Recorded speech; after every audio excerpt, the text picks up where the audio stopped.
Good evening, wonderful members of the Baltimore community. It's always a pleasure and a schus to be here. There should be a lot of simchas in the shtot, a lot of simchas in the city and in Klal Yisrael and in Eretz Yisrael. In the yeshiva of Nevardok yeshiva, there was a custom that went on during the Musar Seder, and it was an interesting custom. The Bochrim would see that some of the Kollel Jungelite, some of the young men learning in Kollel, would start to put their head towards the wall. They would close their eyes and gently hitting their head against the wall say, "Vos bin ich? Ich bin agarnished. Vos bin ich? Ich bin agarnished. What am I? I am nothing." And that would help to underscore the idea in a person's mind that they should not be a Baal Gaiva, that they should not be haughty or arrogant.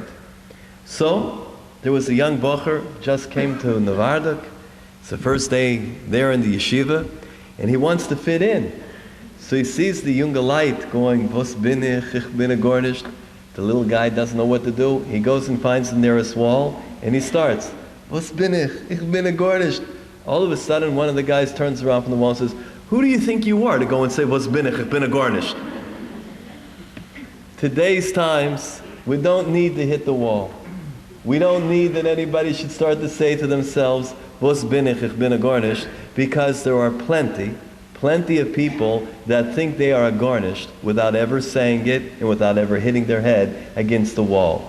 Where did they pick this up from? Where did they get this idea that they are nothing?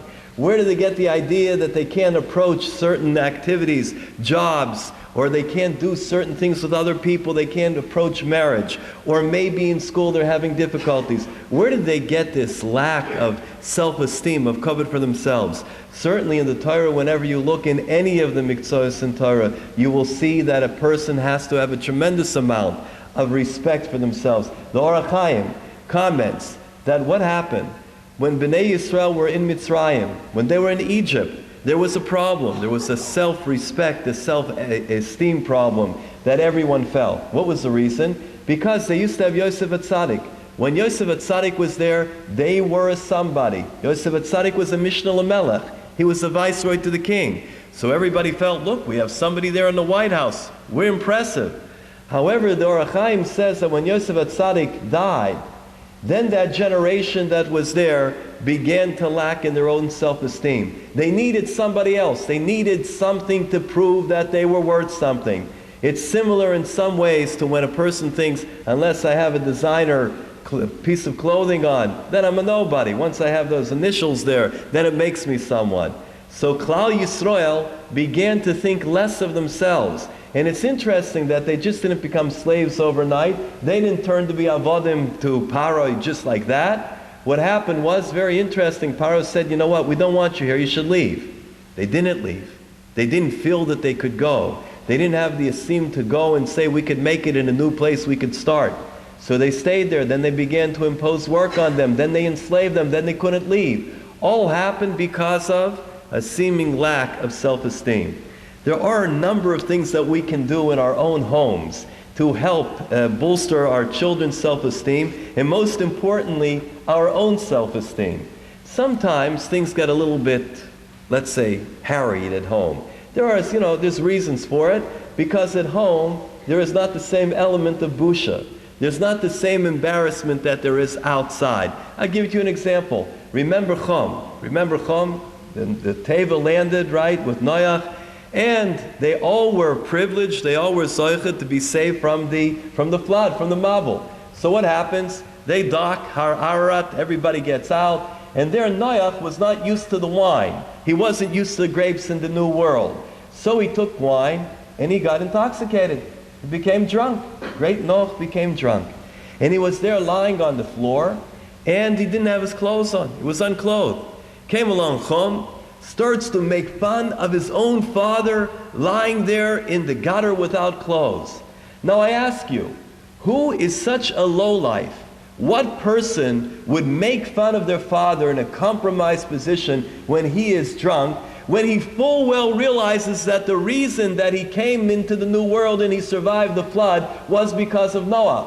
Why all of a sudden, just like that, Did he lose all the ability to have kedusha, to have respect, to have derech eretz, and broke all the rules and pointed out to everybody, look, my father, isn't it a big joke? He's lying without any clothes and he's drunk. It's a very interesting comment that was made by the Hegyona Shel Torah.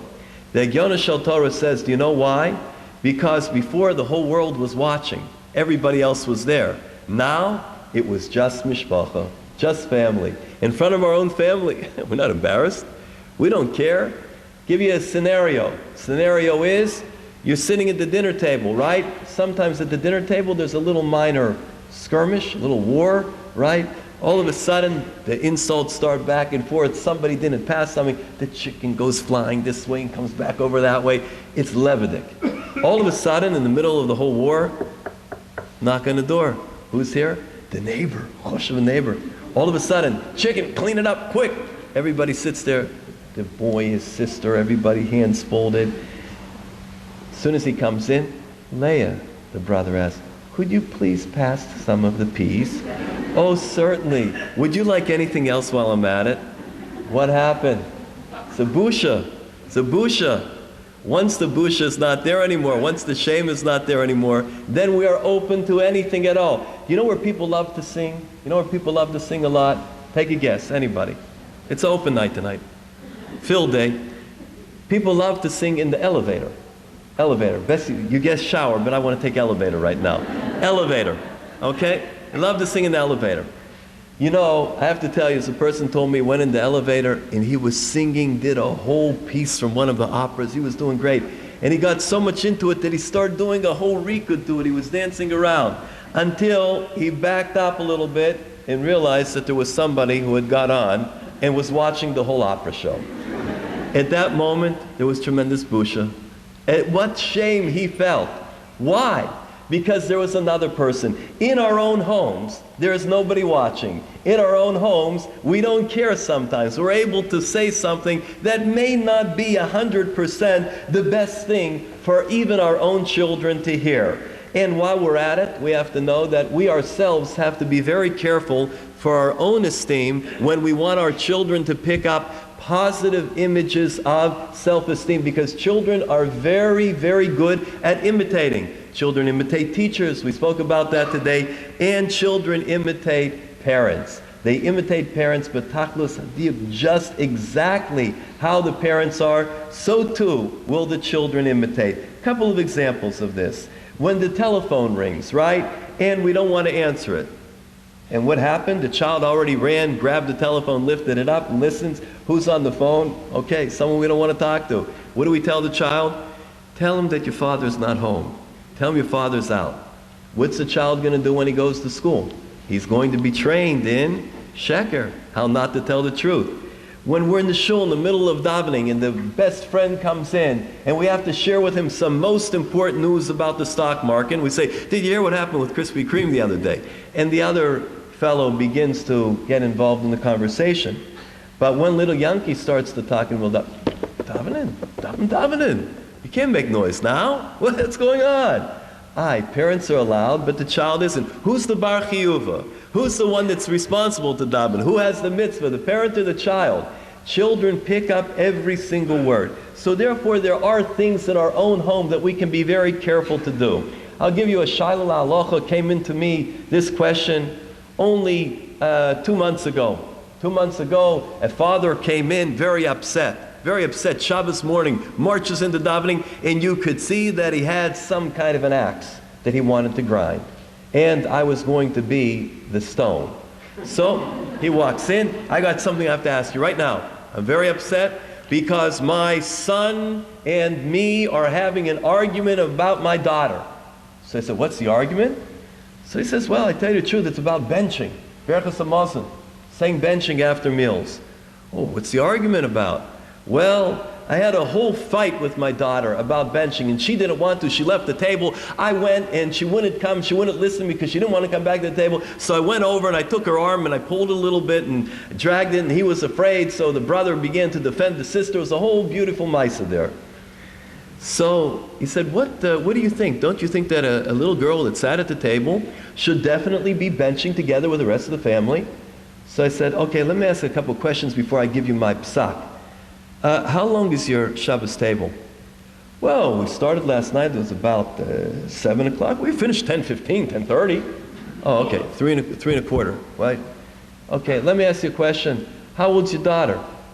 Oh, she's 3.5 years old. Now, when a child feels that they didn't do the right thing because they didn't bench after a 3.5-hour meal at 3.5 years old, where is it going to go from there? Up? Not really.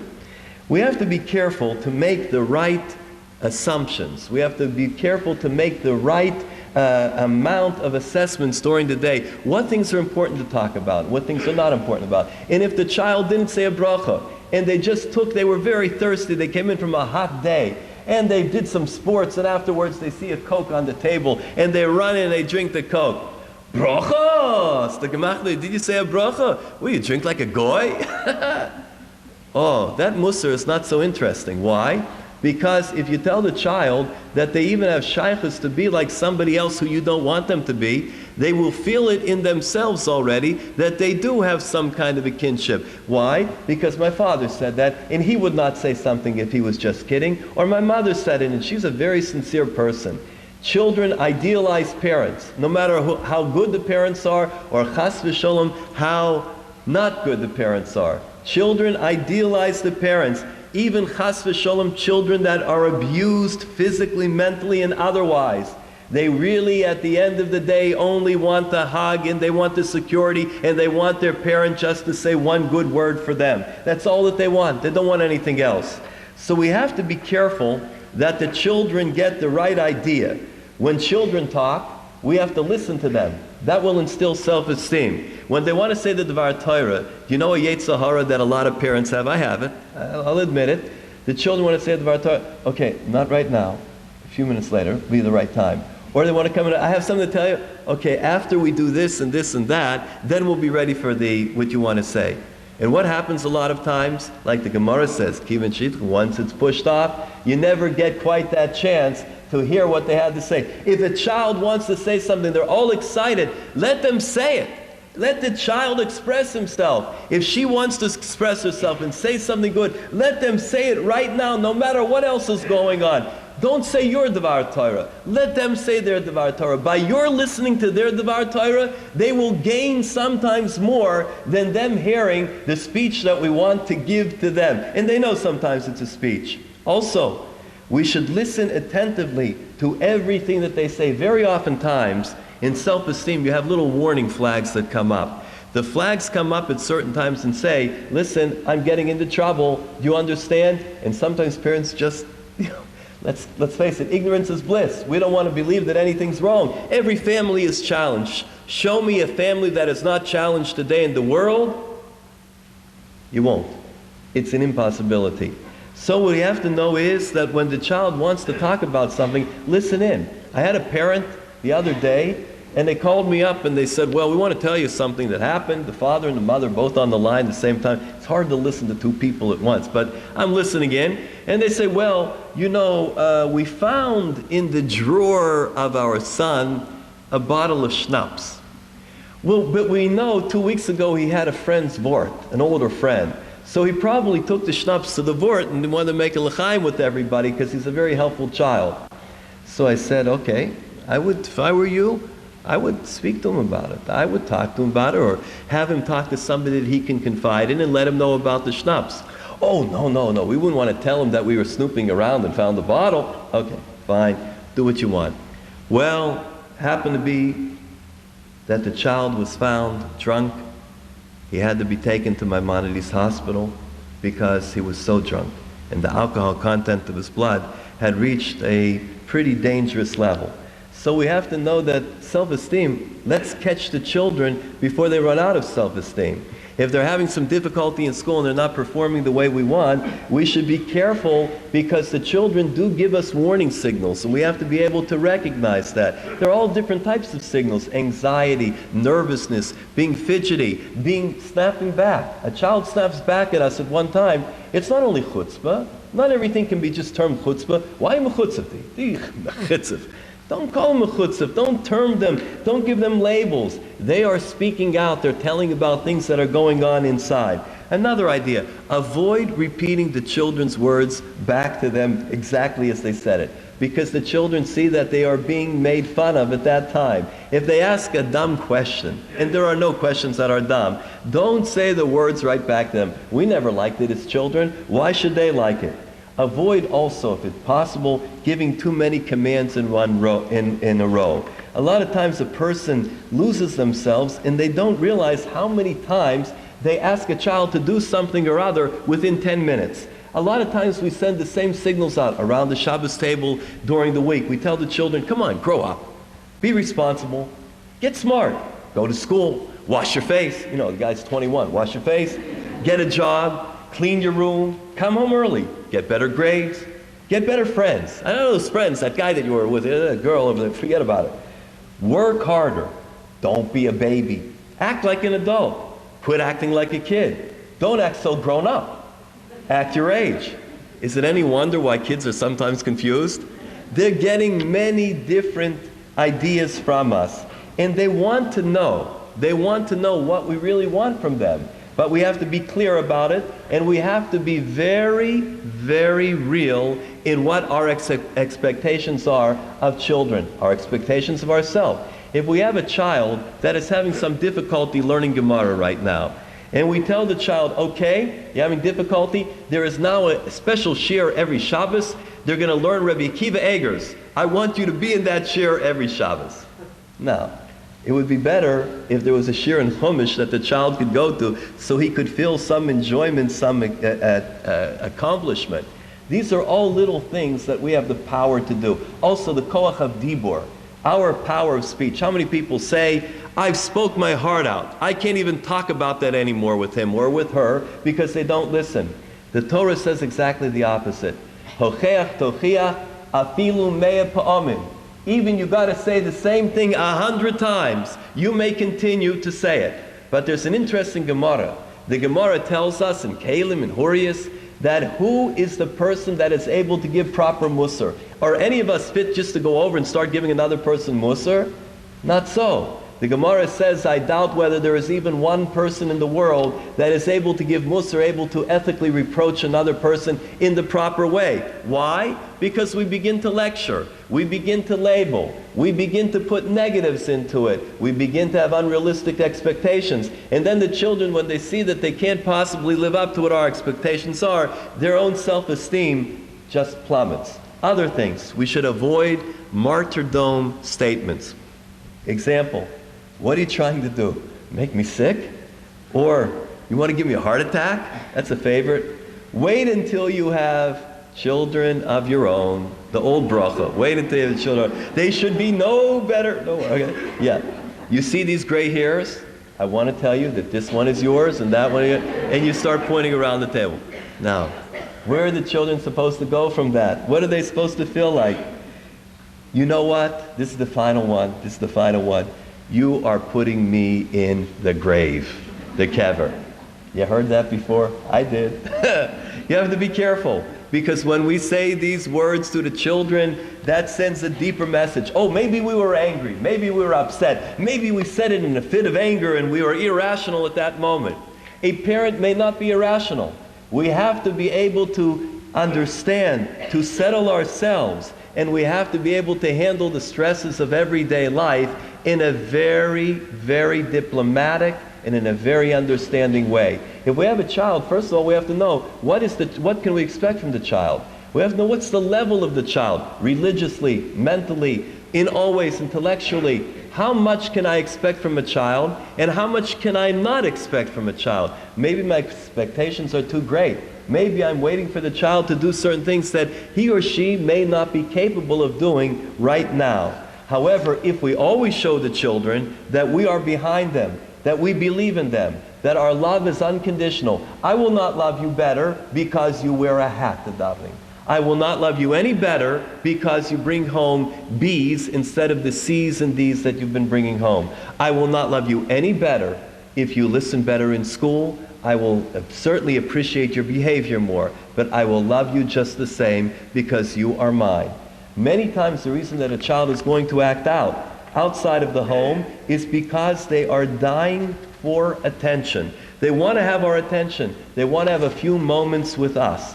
And the most important out of all is never to call a child a name. And it's interesting, I thought it was a new machla. You call a child, don't you behema, you chaya, right? It's the old machla. Chaya Adam of Avram Danzig, Paskins la'alocha.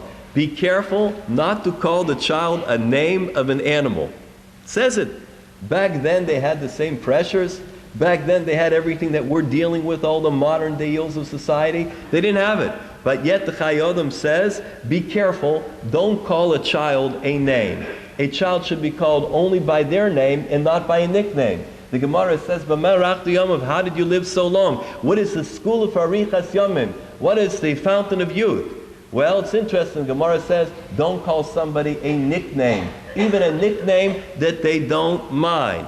How many families have a nickname for children that they do mind?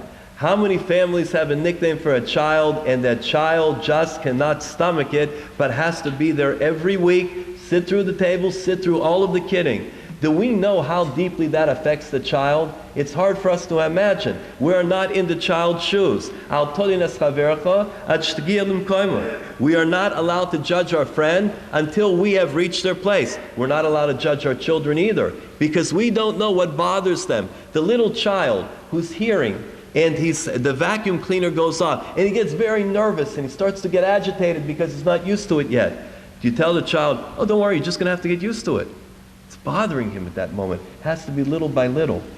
Worse is if a person hears a name. That name is something that will go into the child, and he's going to or she's going to remember for quite a long time. It's interesting that there was a person who brought the whole area of abuse finally to the light of the world. He is the first one that was successful in bringing abuse out of the closet, all types of abuse.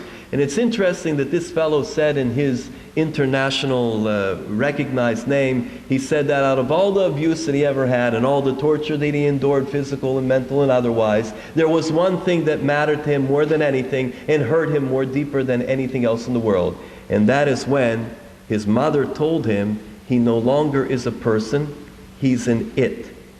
And she called him it. He said once that I was called that name, I no longer had the power to be able to fight back because I felt I was a nobody. And the nobody can't fight back. A nobody can't fight for his self-esteem because he isn't anyone. Now you may say, okay, that's an extreme case. How about the people that come into the office and they say to me, just tell me, could you tell me I'm a person? I look at them. That's a funny request. Tell me you're a person. Okay, you're a person. What do they mean? They mean that they feel that they are not valid as an individual. They feel that they do not have the right sometimes to exist. Did you ever talk to a person that has a severe problem, an addiction, a problem of cutting, problem of eating? A lot of times those people feel, I don't really have a right to exist. Why should I be treated good? I deserve to feel bad. I deserve not to be in the best state of mind right now, because that's who I am. It's interesting that some of the comments that people have made of how to help themselves gain the esteem is, I have a right to exist. I have a right to value myself. I have a right to honor my own needs and to treat them as important. I am lovable. Do you know that there was a fellow who came in to me one time, 17 years old, and he said, tell me that I'm likable. He didn't say lovable. Tell me that I'm likable. All of these things we have to realize are ideas that we can help bolster in our own children a positive self-image. We can do that at the Shabbos table when the children are all gathered around the table. And say it's getting a little bit boring. Adults have more sitzfleisch. Adults are at the end of a whole week long. They like to sit at the table. They like to take a long time. The children have a lot of get up and go inside of them. They have a lot of excitement. So the adults have to see to it that the table is going to be something that the children are going to be able to contend with. They're going to be able to live through it and have a positive experience. They all should have a chance at the Devar Torah. If they don't sing Izmiros, say you're singing Baruch Kel Elyon, and you pick the slow one, and the child somehow just doesn't pick up and doesn't want to sing those Izmiros. He said, no, Izmiros, you got to sing. What is Izmiros? Zemiris is an expression of the neshama. I want to sing right now because I'm happy about Shabbos. I want to sing as an expression of my inner joy. Sing Zemiris now. That's a real expression of inner joy, I'll tell you.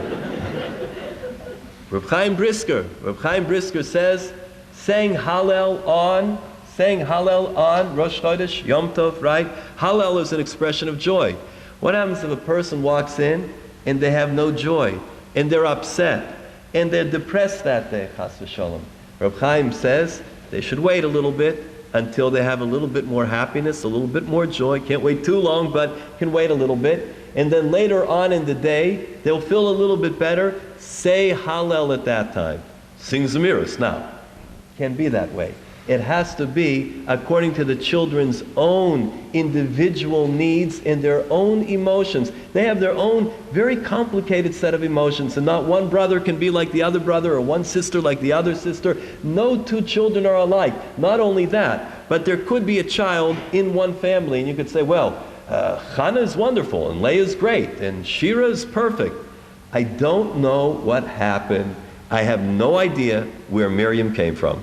She's not like our family at all. She's completely different. I don't know, you ever read the story, The Ugly Duckling, when you're little? That's Ugly Duckling in the family. You know how many parents came to me? Oh, my children, the Shem Tiferes. They tell me, they're all great, right? But I have a shtickler problem. I got one child, and then they begin to talk about him as though he's not part of the others. Now I have to tell you, Pi Kabbalah, it is very shayach. It is extremely possible that one child has been born from a different root of neshamas that was sent as a beautiful gift down into our family. If we treat them right, beautiful. They will do great. If we try to mold them into the family, well, your sister, do you see how your sister cleans her room? Do you see the report card your sister brings home? Do you see how your sister is respected by everybody? And that will be the first reason why the other sister will do none of those things. Because children hate, and I never use that word too much, hate to be compared to others. It's an important idea that we have to understand. Each child in their own way deserves their own special attention. Rabbi Elchanan Wasserman, Zecher Tzadik Livracha, Hashem Yinkom Damo, the father of my Rabbi, said the following. You go sometimes, you want to buy clothes, right? So in the store, they have only one size for everybody. If there's only one size, whether it's your size or not, you've got to go into and fit into those clothes. So some people, a man tries the suit on, and it's too tight, it's too snug. But he's got to fit into it because that's the only clothes, right? He'll fit into the clothes. He'll force himself into the clothes. Some people, the clothes will be huge on them. It's only one size. So they put the clothes on and it's hanging on them. Other people, small amount, small percentage, perfect. They walk in, the suit is their size. They don't even need to have the pants shortened. Perfect. And they walk away. However, what happens? You can get everybody into the same size. That one, the one who was big and fit into the little suit, and he's walking, if he bends ever so slightly, it will rip. He will bust out of that suit. He will not be able to contain himself in the suit. And so says Rabbi Elchanan, if we treat all the children in the same way, we give them the exact duplicate in education for every child, you're right. There are some children that will be able to fit right into the pattern. And then there are other children that if we try to force them into that pattern and make it fit, one day they're going to bust out. And you will find kids at risk, youth at risk. That's what happens when they all had to go in the exact same way. So how do we react? When a child makes a mistake, what do? Well, one said my mother became impatient. She conveyed the idea that I was hopeless. She called me her big baby. She became angry and said, "Let me show you how." She yelled for my father. When my father saw me making a mistake, he got angry. He gave a sermon. He swore. He compared me to my superior brother. He launched into a half-an-hour lecture. He talked about how brilliantly he did things. He said, "You're your mother's son." He walked out of the room. So when I catch myself making a mistake, he said, I tell myself I'm stupid. I'm a loser. I should make mistakes. I feel like a klutz. I wonder what will happen when I'm found out. It's pointless for me to try. That's the child that has been trained not to consider himself anything. How careful we have to be if a child comes home with a bad test paper, not a good grade on it, right? They failed. What should be the result? What should the parents respond? Parents should say, "Oh, Yankov, you made a 43 today." What could we say? Did anyone in the class get worse than you? Tell me the truth. What did the neighbor down there, Shlomi, what did he make on his paper? And did I not tell you how to study more? And what did you want? You never bring your books home at night. I never see you studying. You're goofing off on the Pac-Man or whatever it is all the time. Those are all nice comments we could make to a child. Or we could say, must have been an off night. I know you weren't feeling well last week. You had a stomach ache. Must have been an off night. Next time, you're going to do great on that test. Next time I know you're going to study for it, and you're going to prove that you can really do it. And I tell you the truth, I look forward to the time you're going to become a big Talmid Chacham, and I'm going to come to you with all my shilas. The child that hears that will eventually try to fit the mold. If he feels or she feels that a parent's expectation is that they're going to be someone, they will try. They will try to be according to what their parents want. They want to please their parents. They do not want to displease their parents. No matter what a child does, no matter what kind of a trouble that children get into, they really, really want to try and do what the parents and make the parents proud of them. I talk to children with all types of difficulties. Children that were in the worst circumstances. And you know what they were only waiting for? They were only waiting for the parent to say, you know, you do some things good. There was one child, this happened in Manchester, I was there 3 times, I came on behalf of the Kollel, and there was one thing that a child said to me. I asked his permission to write down everything, and I asked his permission to be able to say it over. He said the following: one thing that I learned, it doesn't pay to do anything. First of all, what I remember from my parents most is don't do this, or don't do that. Don't be chutzpahdik, don't embarrass us. When did they ever talk to me? In the morning, when they wanted to send me off for work or go to school so they could go to work. In the evening, when they were returning from their work, tired and needed to take care of their own things. On Shabbos, when they needed to sleep or visit their friends. With difficulty, they even remembered that I existed. Only when I would make some trouble, that's why it happens, they would remember me, to yell at me, to get angry at me, and to reprimand me. All that I remember from my house is, it doesn't pay to try. This young boy told me in order to live at peace, I'd have to sit with my hands folded and sit on top of them. Even if they asked me to help in the house, to go to the bank or something like that, I only remember how they would find something wrong with what I did and the anger that would be shown that I did it improperly. It would have been better from the very beginning if I would have just said no and been yelled at because I didn't want to help. Then I would have the feeling once again that I just can't do anything right at all. What would happen in school? Was it worth it to try there? No. Also, I learned very quickly, it doesn't pay to try. It's true that I never tried to be very, very good because I'm not able to be very, very good. But for me, even to be somewhat good, it took a certain amount of effort, and then who would care? If I got a good grade on a test, right away the comment from the teacher would be, you see what you're able to do? Why aren't you always like that? Or why aren't you always like this?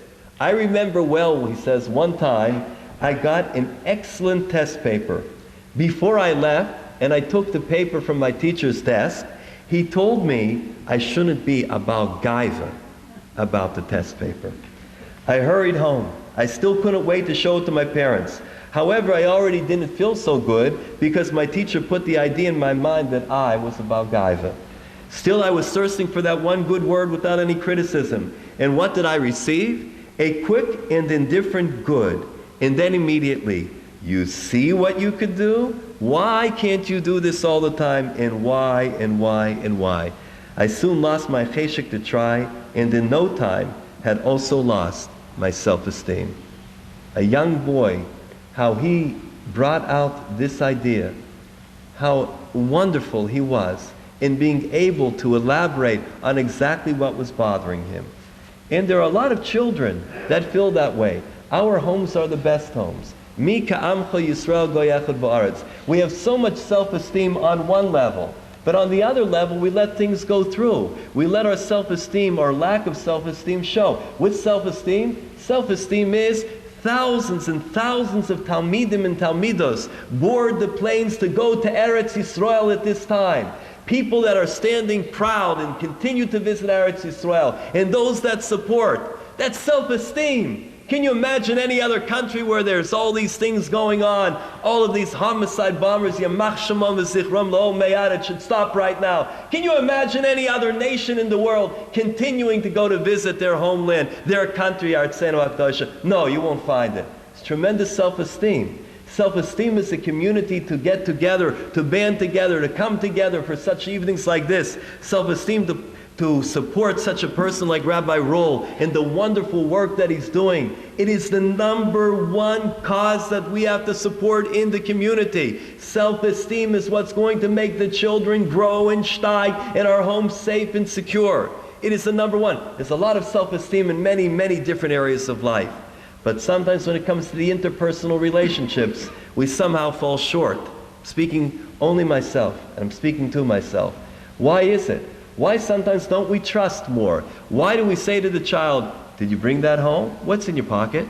And then once the child has to empty out his pockets and he doesn't have any contraband in there, he just has a few cents, then do you think that he'll ever feel that his parents will trust him again?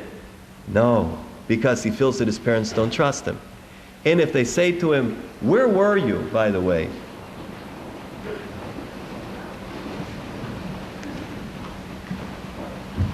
And if they say to him, where were you? Where were you last night? And the child says, well, I was just out with friends. No, tell us where you were. Okay, then bring down the interrogating light and start to get the answer out. Pressure up. Where's the trust? Where's the confidence? It has to be built. Unfortunately, at this moment, when a person begins too often to tell the children, we don't trust you, we don't have confidence in you, not only do the children feel that they don't have the parents' confidence, they lose the confidence themselves. It's important we remember, Mika Amcha Yisrael Goyechad Ba'aretz, it has to do with every child. And when we take a child, just like we would be willing to be Moser Nefesh, we would be willing to give our life for any child at all. We should also be willing to be Moser Nefesh, to do the right things in terms of self-esteem, to give over to the children the right idea of how they should respect and honor themselves. To tell them, do you know who you're named after? You're named after Moshe. He was a great person. He was a big tzaddik. He knew how to learn. You're named after Rivka. She was a great woman. She lived in the times of the Holocaust, and she gave a lot of chizuk over the community. We should tell the children, leave up a picture of the person that they're named after. Tell them what they are. Accent the good parts about them. Tell them that they know how to do things that they do know how to do. Steer away from the others saying things that's not true about them. But let them know the positive qualities that do exist. It's interesting that when Adam Arishon, remember with the original Chet, the Aveira that happened in Gan Eden, so therefore it was, when they were expelled, there was a problem. So there was an einish, there was a punishment that was going to come onto the world. It was going to be thorns and thistles that everybody would have to eat. So the Alter of Navardik asked an interesting question. What's so bad with thorns and thistles? It's cheap. You don't have to go to the grocery. You don't have to wait in the lines. Just go out, find a few things on the tree, find a few thorns and thistles in the ground. So he says a very interesting idea. A mensch, a human being cannot eat something that a behemoth would eat. We have to have a different level. Our whole level of the way that we treat ourselves, of the kavod that we have for ourselves and for each other, has to be on a completely different level. The Satmar Rav Zecher Tzadik Livracha, when he was in the concentration camp of Treblinka, so it was reported that everyone needed the food so badly, that small little ration that the inhumane beasts would give over to Bnei Yisrael to eat, it was so small that a person couldn't exist. They could not subsist on such a portion. But yet, the Satmar Rav was willing to trade away the coveted portion of food for a few tissues. Personal nikiyas, self-respect, self-esteem. I see we're a little bit over time. I'd like to stop here for a moment and, with your permission, ask for questions. Anybody at all? I'm more confused because on the one hand you're saying you're supposed to know something, you have to see what they are, what they're named after. On the other hand, you said when the person comes back with a good test score, and you say, you see what you could have done, you're saying that's a negative. No, not at the point when the person brings the test score home. He has the right at that moment to bask in the glory of that second. You got to say, beautiful. No, you're giving him backhanded musar. Don't have an agenda. Give a compliment lishma. Give a compliment lishma. Ribbana Shalom, I want to thank you right now. Why do I usually want to thank you? I have to send a thank you note to this guy because I want to ask him another favor. No. I say, Ribbana Shalom, thank you. This past year, I have had a lot of hatzlach in the family. Thank you so much. I appreciate the good health. I appreciate that I had feet and hands, that I'm able to walk here this evening, and I'm able to be participating in such a beautiful evening. Thank you, Ribbana Shalom. Just say that without saying, and Hashem, next week I would like to have hatzlacha because I'm entering it. No. Lishma. Lishma is, you did wonderfully on the test. I'm so proud of you. That is great. Next week, you can tell him something about the future. But at that moment, let it be without anything attached. No strings attached. Once the child sees that there's an attachment, he's going to think, oh, Gewalt, it was hard enough for me to get this one test, and now they're telling me it's a whole package deal. Unless I do 22 tests till the end of the year, I'm not Roy for the compliment. That we have to try to stay away from. In the back. Well, let me make a bracha for a second.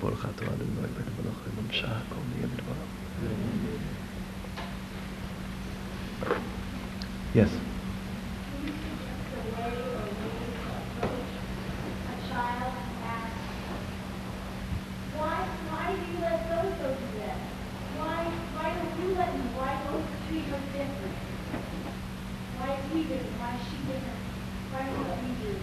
Two children, the same family?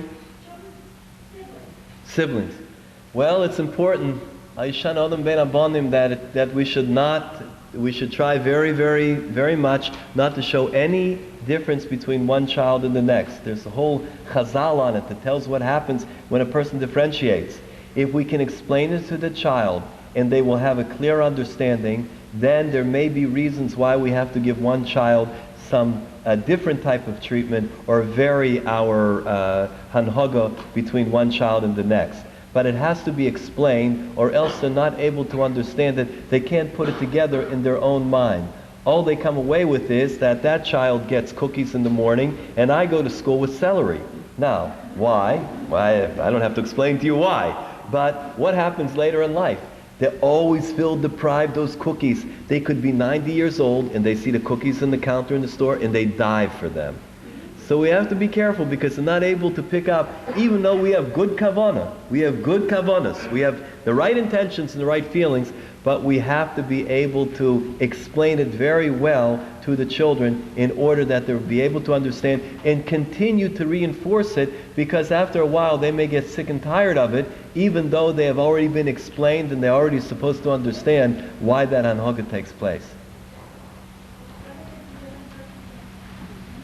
I didn't hear? It's not just like one, I'm talking about every time that you make a child with differently. Not one you have to always do the same thing for one child. All the time the child has problems with, they're different. And it's not such a distinction, I mean, it's just a different age. It's just that one came back from a birthday party and had a whole bunch of times and one kid's having a sweet dessert and they're having grapes. You know, whatever, I mean. Again, we have to be careful. We have to be very careful because you could have a 13-year-old that is not ready yet to put on tefillin. And you could have an 11-year-old that the truth is there's no reason for him not to put on tefillin. The older one can be less mature, the younger one can be very mature. So they may not have a clear understanding, especially how they relate to each other. Does anyone have a younger child that all of a sudden assumes the position of the older brother or sister? Could happen. So we have to allow for that and explain exactly why we are giving different treatment to each other, or they're not going to be able to understand it. And we don't want them to make up their own reasons why we're doing that. We want to tell them. As a mother of very young children, it's very difficult for me to find quiet time during able to say, usually I'm able to manage brachos. But at that time, something that you touched on, or that Goldwasser touched on, is that sometimes while I'm saying those brachos, my children require my attention. And I'm always torn because, like, they see me, let's say, motioning, or saying, very small children, while I'm davening, which is something I would never want them to see, because you don't do that when you're davening. You touched on that like in shul, but I'm saying as a mother at home, what advice can you give to, because you want to show that it's important and I make time when I think of davening, but on the other hand, you don't want them to understand that it's okay to make motions and not, like, the distinction. I tell you, usually I would say don't make the motions. But if a child comes down and they see the mother davening, there is no greater chinuch in the entire world than that. Because that will make on them a very, very strong impression. Even you have to say, for a second, daven quick. You're davening too slow. Daven a little quicker. But I didn't come here this evening tonight to tell you that. But let me say the following. It's a tremendous limud. They understand that the children can see the parent. Rabbi Victor Miller, Moiri for Rabbi, said that a father should stay home from davening one day. One day. Why?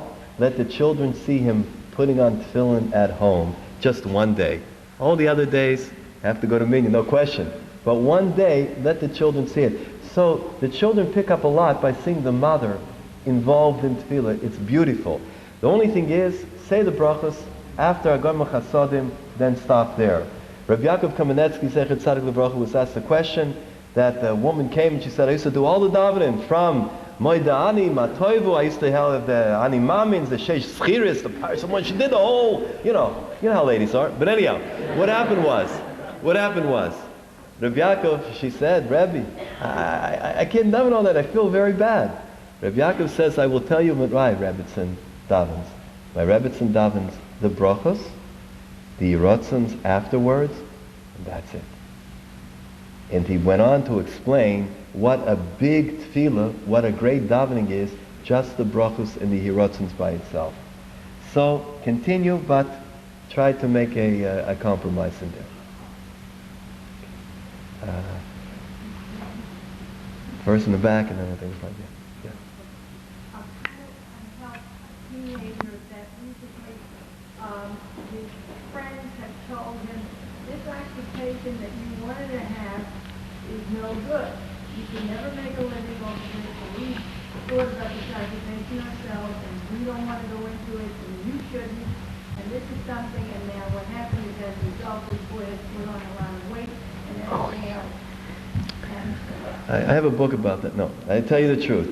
There is a very big problem with what these people are telling him, because it is in direct conflict with a Beferish Mishnah, an explicit piece of our Chazal in Kiddushin that says it doesn't matter what a person does, because it's not the profession that gives the money, it's the Ribbon Shalom that gives the money to the profession.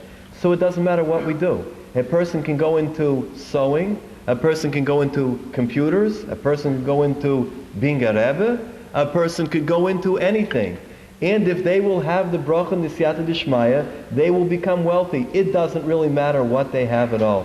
You know, one of the wealthiest people in New York right now, he had useless electrical bulbs, useless tubes and electrodes and all kinds of stuff. And they were useless. He couldn't make a living. All of a sudden, the war broke out. And the good old U.S. government, so Gesundheit und Stark, needed these tubes. They were dying for the tubes. They found out that this one little Yidel had the tubes in his dusty warehouse. They came and said, any amount you want. And from that, he became one of the wealthiest people, I would venture to say, in the United States today. So it's Ribbon Shalom. Who can say which work is good and which work is not good? Hashem can take something that nobody would think that would ever get off the ground and can make it be so much tzliach. Doesn't matter. Doesn't matter. When a person does the right things and they give tzedakah and they have good intentions in mind and it's something good that a ben Torah, bas Torah can be involved in, and there are not conflicts and challenges in that, let him do it. Let him be mispal for siyata d'shmaya, and he'll have a special bracha. But all the people that say no and discourage it, they're naysayers. There are plenty of those in the world. You know, it's interesting. You have a good idea. You go to a committee sometimes. Committee, you want to start a good idea. Let's make whatever the new program is. Then one person in the committee says, well, how are you going to do this technically? And what's going to be this? And who's going to be in charge of that? You won't have one of this.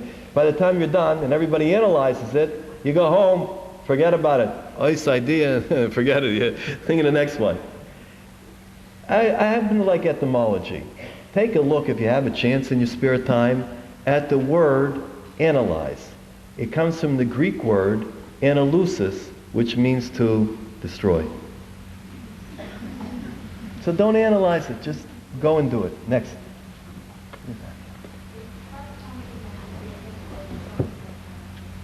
I sorry, I didn't hear.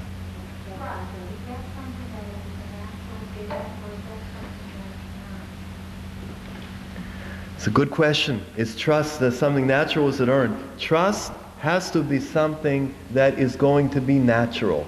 When you tell a child, you're going to have to earn back my trust, we can't be choshed children. We're not choshed each other. We believe that everybody is good. Basically, we believe that everybody is good. When we are davening, we're asking for all of Klal Yisrael, and we're asking that they're all good. What do we say? Kol Yisrael yesh lam chelek lo lam haba. Shnamar, what's it say? Va'amech. Next. Kulam tzaddikim. They're all tzaddikim. How can we say? I know a couple of people that aren't such big tzaddikim. No. Va'amech kulam tzaddikim. We put our trust in our confidence, and then they will live up to the confidence in the trust that we have in them. That's an important idea. Is there reason to believe that a child has something in their pocket that they shouldn't have? Obviously, if you look through them and they're not there, the child will feel you're not trusting them. On the other hand, what do? You take a chance and just not address it, or you ask the child to look through your pocket? There's got to be some way to scrutinize. That is a very serious shaila lahalacha. Exactly what to do in such a case. What I would do is try to get the child to tell the truth and to explain why he doesn't have it or why he does have it. I would accept the child's answer, and I would not challenge him, or even if I caught him lying, I would not say, you're a liar. I wouldn't do that. There are many ways that we have of helping the child, even if he has something in his pocket that he shouldn't have. Very oftentimes when a person gets caught with something in their pocket, say an older kid, right, and he had something in his pocket, some weed, right, something like that, and the parent got very upset, so the child smartens up. He won't take it in his pocket anymore. He'll go underground, right? Put it inside of his cover, right? So I would say that trust is very important. When we catch the kid, so what do we want to wear, a badge? I caught my child today? We don't want to catch children. We want to allow them to correct and to understand what is wrong with certain behaviors, and to be able to have the self-esteem to say, I'd like to change. That's when the change, if they still feel that they're in our good graces. Once we caught them, they're convicted, the judge and the jury has now passed their verdict, then the judge says, so I'm bad, so I was caught, so what should I do? You just ask them and not check up on them. I would speak to them about it, and I would have a conversation with them. And I do believe that if they did have it, it will surface if they did have it. Or they can tell you a couple days later, you know, Abba, Tati, I tell you, remember when you asked me, in the heat of the moment, it's very difficult. You put someone up against the wall, and they don't always admit to it. A couple of days later, they may say, you know, when you asked if I had something in my pocket, I did have. Maybe they'll go to mommy and say, I did have something in my pocket that wasn't right, but I threw it away. That could be a way of dealing with it instead. It's an alternative. Okay, just a couple more. When a child comes home with a 43 on the test, and you say, you know, I know you weren't feeling well, you were off next time you were there, and it's not there, aren't you making the child feel like you expect this and they can only achieve that? Like how they... In the case where a child can only achieve that, so those words cannot be used. Only a child that is capable of doing more. No, I don't mean where they're not capable, where it just doesn't happen. If it doesn't happen, I would continue to say it the second time, in the third time, in the 10th time. I would continue to show the child, I have a tremendous amount of faith in you. You know, it's an interesting thing, we give up. A lot of times we give up. Yer shalom midas. The Kotzker says, person gives up, shows that they don't have the right way, they don't have the right perspective. This is one of the deepest incidents that ever affected my personal life. There was a person came from Williamsburg. A father wanted to talk to me something about his son, and I didn't know what. So he comes, makes an appointment, comes in the living room, closes the door, sits down with me and tells me my son is now off the derech. My son completely out of Shomer Torah and Mitzvahs, and he began to tell me all the things that his son, all the different problems that he has. So I began to explain to him different ideas and began to give him some counseling, what I thought possibly could bring his son back to the right derech. Okay, he was about to leave the door. Right away he comes back in, he says, just one more question I have. In our family, we have Goldwasser, everyone by the bed. We wash the Netilas Yadayim right by the bed. And it's my special job, because it's School for Yiras Shamayim, so I'm the one that empties out the Goldwasser. I take everybody's Goldwasser and empties it out. Now my son who's up on the third floor, I've been going in there for months, and I'm emptying out the Goldwasser. He's not using it. Why should I go and walk up the third floor and empty it out? Just forget about it. So I said to him, well, you're asking me, what I think is you should continue to empty it and continue to refill it. Even though he's not using it? Yeah, that's my opinion. Okay, he was not exactly happy with the answer, but he accepted and he went home. Calls me up a while later, and he begins to give me a report on what's going on. Things didn't go that much better. And he said, and by the way, at the end, this bothered him in particular because he felt he was being taken advantage of.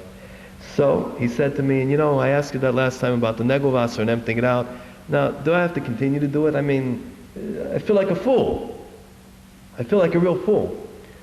So I said, listen, sir, you asked me my opinion. You want my eitzah? I give you my eitzah. You should continue. Don't stop. I said, okay, hung up the telephone. Well, there was a while later, I get a telephone call, sometime later. I get a telephone call, and the father, I couldn't make out his voice because he was crying. The father told me that morning he went upstairs to empty out the Goldwasser from his son's room and refill it, put new water in. And there he saw his son doing something that he had not done in many months. And I said, what was it? So he says, my son was putting on tefillin. He ran over, he could not hold his emotion back. He broke down and he cried, he hugged his son. And he asked his son, tell me, Yitzchak, why is it that you're putting on tefillin today? I'm overjoyed, but I don't understand it. So Yitzchak says, Tati, every day I saw you refill the Goldwasser. You knew I wasn't washing the Goldwasser, but yet every single day I left the cup just so you should see it, that I didn't use it, and you continued to pour. And you continued to put it because I saw it was in a slightly different space every day. So I felt, you never lost your confidence in me. I wanted to show you that you were right for not losing your confidence. And I believe.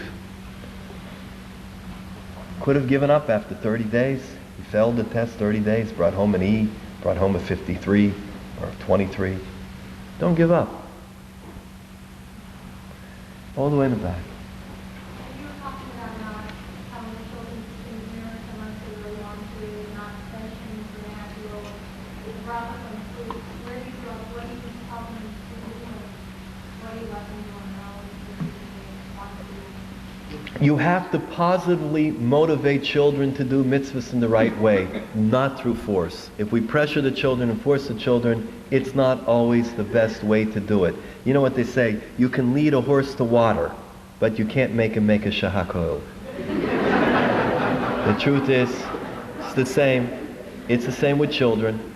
Yeah, you can win the war, you can win that tug of war and get them to do whatever you want on that time. But how are they going to feel about it afterwards? We want that there should be a mesikas. We want the vaharevna. We want that the taste should be sweet in their own mouths, that they will want to do it, that they will have a cheshek, that they will be inspired and on fire to do the mitzvah. I'll give you an example. What's one of the anybody in the morning, common problem, common challenge, particularly with a boy, mornings, anyone? Help me out. Perfect community, Baltimore. The problem. Get up for minyan. Oh, somebody said it. Okay, get up for minyan. You ever involved in that? Get up for minyan. It is, and wants to sleep and so forth. They'll catch you 11:30 in Munkach, right, and all that stuff. Okay, you got problems. Minyan is a problem. Nobody likes to wake up, especially wake up and go to minyan, right? Okay, that's a problem. Okay, there was one fellow that used to daven in our base medrash, and it's interesting. He moved away. There's a young fellow. Never, ever, young married guy, never, ever missed a day in minyan. It was unbelievable. He was there. Now, everybody misses a day. They're here, they're there. For some reason, he had a kvias. He would not miss no matter what. He would be there and be there on time. Well, there was one day, I don't know if you remember, it was a tremendous snowstorm a few years back. And it was terrible. You couldn't travel. It was a sakon in New York. The streets were just ice. Anybody would walk. There were so many broken bones that day. It was terrible. And I get there early in the morning. I had to go, the robe. I got to show up. In the meantime, I'm there. Who's there before I get in? This young fellow. That's it. I was too curious. I went over to him, Sakronis. I went over to him and I said to him, excuse me, could you tell me, how is it that you're here today and that you're here every day? And usually a guy comes to me and you don't ask him too many shilas. You just let him go. But I couldn't withhold. So I asked him, how come? So he says, I want you to know, when I was younger and my father used to come in to wake me up for minyan, I was pretty bad about mornings and pretty bad about minyan. And my father came in and he knew that it's going to be a real challenge. What he would do is, I used to pull the covers up. What he would do is, he would say, Moshe, it's time to go to minyan right now. But if you can't wake up right now, shluf gesund. And he would then put the covers back and tuck me in. I tell you, there was something about what my father did. Because when he was niftar, when he died, I made a shavua, not a neder, a shavua, at his levaya, that I would never miss a minyan as many days as the Ribono Shel Olam was going to grant that young man on this world. He will never miss a day of minyan again. The father, I don't know if he ever saw him go to minyan. He may not have had the nachas for those years. But in Shemayim, there is no question that every day the Ribono Shel Olam goes to Gan Eden and says to that father, come to the door. I want you to watch your son going into the Beis Medrash. You can sometimes lose the battle, but you win the war. That's what we have to keep in mind. Okay. I got permission for 2 more questions.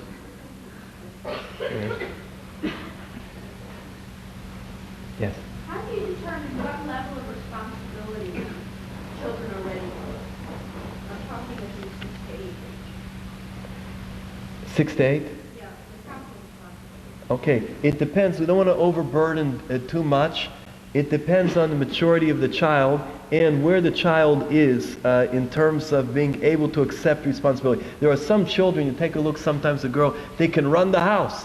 The mommy's away, they can have everything there, and the kugel's cooking, and the laundry folded, and the bed's made, and the little children washed up, and everything. And the mother comes in and says, am I necessary here? Right? That happens. And then you have a little child, and you say, by the way, it'll be your chore just to sweep up at night. Never did it, never does it, right? So we have to know how much can we put on each individual child. There is a certain amount that we're able to do it. We should do it with a positive reward system. We should give the children their choice of activities. Maybe the child says, I hate to sweep. I'll wash and mop, that's fun, but I hate to. Let the children do what they want. Let sometimes them have a part in making a choice. You can guide them in making the choice.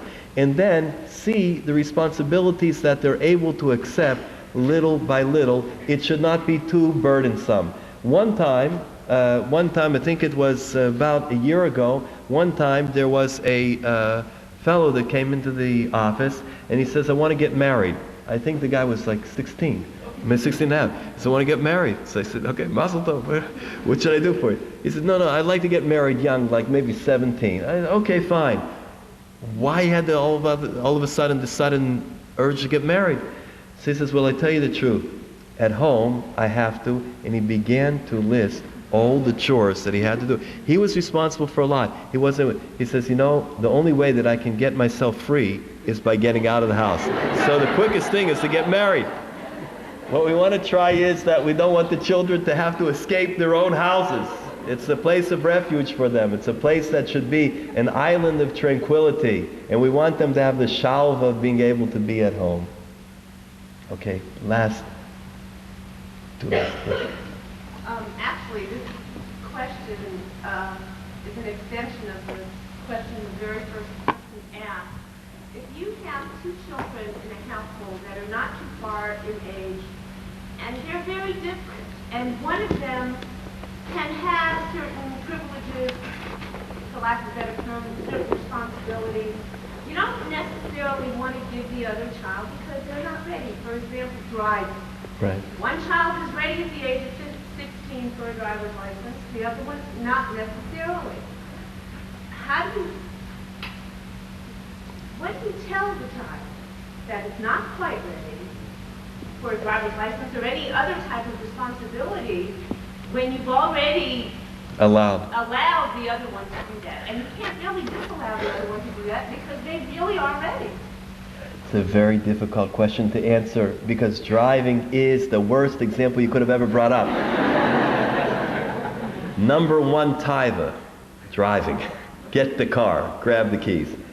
It's a very difficult thing to do. We should take a look down the road and see the children, maybe the ones that are coming up, and maybe that there has to be a slowed progression of drivers getting their licenses in the family. That may have to be thought about in advance. There are other things that could be done. The younger child could be sent to safe driving school or get some extra classes. And when he goes out, say the whole kapitlo, the whole Sefer Tehillim in one time. Do anything that you need to, but it's very hard to tell one. You have to try, if we can, and space that nicely. I just want to end the evening to say that Rabbi Rohl has done for the community, and there's a tremendous need for the things that he's doing. I was amazed just in speaking to him by phone, the chizuk that I received for his idealism, for his ability to have the far-reaching insights, that he can see what the generation really needs and wants to help to provide this world with that help. I would also like to say that we should help the schools as much as we can. The schools are doing a wonderful job. I had the privilege to be there today. It was mamish roimim hanefesh. It was something unbelievable. All the schools are doing great. Every school is doing a wonderful job. We have to help the schools here in the homes. It's very important that we bolster and we reinforce what is being taught in the school. The second idea is that I would like to mention that Rabbi Weingart is here in the community. He is a wonderful, wonderful resource person that everybody can gain from. Rabbi Rohl, in his book, which is a book that is so special, Self-Esteem Through Prayer and Through Tefillah, it is something unreal. He talks about Aromimcha Hashem ki delisani. Hashem lift me up because I have been low, ki delisani. The word delisani comes from the word deli. Deli is a pail. The pail you take low into the water and then you raise it up. And so too Hashem raises all of us up, even those that are low, even those that have a somewhat lacking of self-esteem. A number of years ago, there was an international gathering of the Holocaust survivors, the likes which will never probably be until Mashiach will come, when the gathering of all survivors of all the generations and all the Heilige Yidden will come back together once again. So at this international gathering of survivors, my uncles went, and on the very last night, there was an occurrence that happened. I'd just like to share that with you to close the evening. There was a stadium that was filled with survivors, Sheris HaPleite Yidden, Heilige Yidden, that gathered together.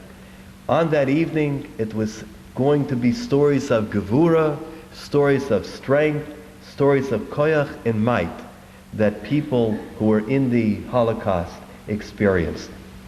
It was the very last night, it was the very last speaker, it was the very last person that was going to close the evening of the international gathering of Holocaust survivors. There's a woman that stood up, by this time elderly and a bit bent over. And the woman said that one night, for some reason, the Nazi beasts began to scream and yell. We had already fallen asleep, and they started shining the big lights, and we all had to jump to attention and stand there, hundreds of us inside, just like this, like a statue. And she's telling all of the people in the stadium, all the Shiras HaPlei Yidden. And the Nazi was going down the line, hurling the most cruel and crude insults at each and every one of us, screaming profanities and insulting our entire family.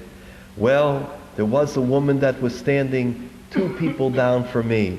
And when the Nazi came over and started to hurl insults, she gathered all the spittle that she had in her mouth and with great force spit straight into the face of that Nazi.